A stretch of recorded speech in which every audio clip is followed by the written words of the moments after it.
Alright, this is Angelo of fcucff, and I'll show you how to make a shelf. Now, we got this old wood from a barn, and it's really old and it's waterlogged. So, with waterlogging, you often get dirt built into it. So you just take a nice chisel, and you just run it. Look at all that dirt coming off. And then you want to run with the grain, not against it, because if you go against the grain, it ruins your wood. So you just want to kind of run with the grain. And then you'll get all that dirt out.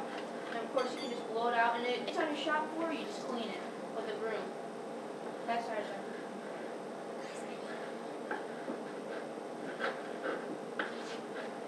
done. Alright, we'll get back to you when we're done with that.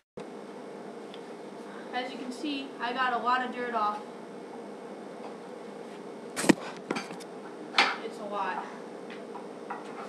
And that just came from that waterlogged wood, which will become a shelf soon. So we just sweep that to the side. We grab our board that we were working on. Much better.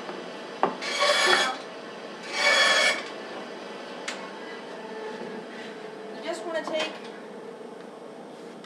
an 80 grit. It is very, it sands very well and rough. You just want to take that, fold it if you have to, and you're just going to sand the board.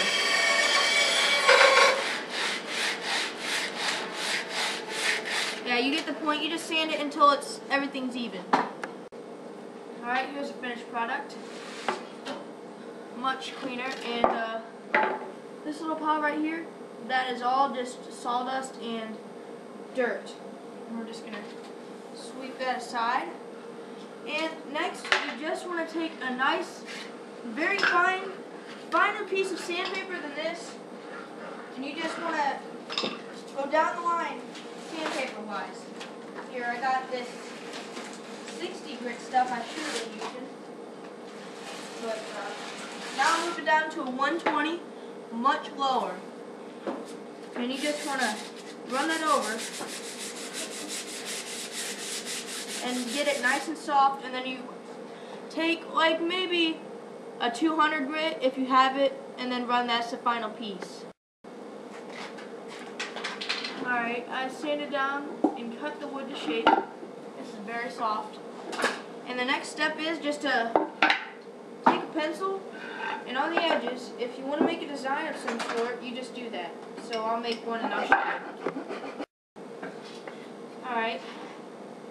So I made this shelf and I cut it. Now it's time to make the actual things that you hang on the wall. So probably asking, well, how do you do that?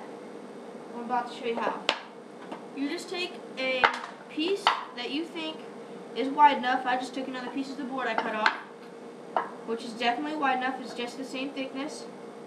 And then all you want to do is come in and make your design once. And then you'll cut that out and mark it on the other side and do the same thing.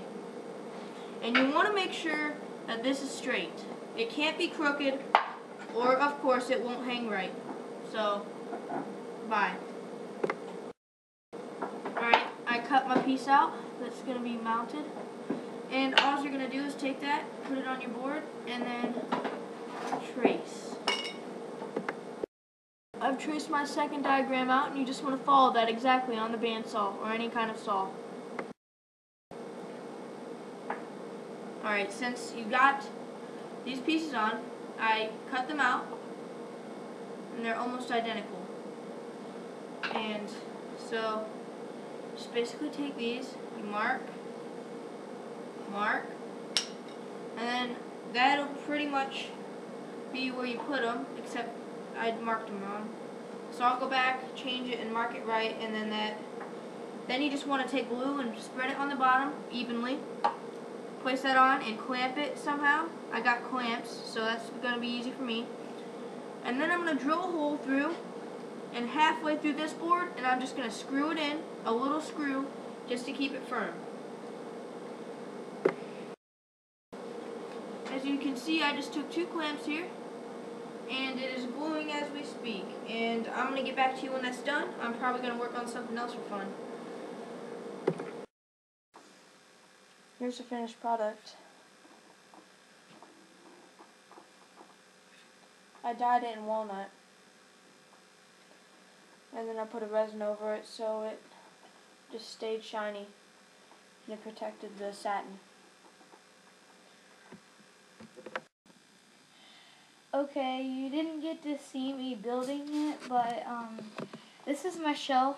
What I did was I cut about a 13-inch board for my base, and then I cut a 4x4 side that then with one 4x4 side I cut it in half and made two little peg things that I could use for my sides.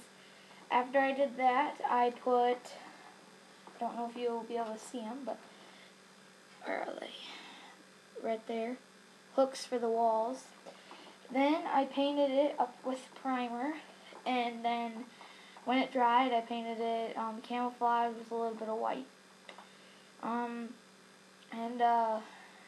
I glued the sides on, and then I put a screw in them. There. And it's not that hard to build. It just takes a little bit of time for the paint to dry and the glue to dry. And that's pretty much it.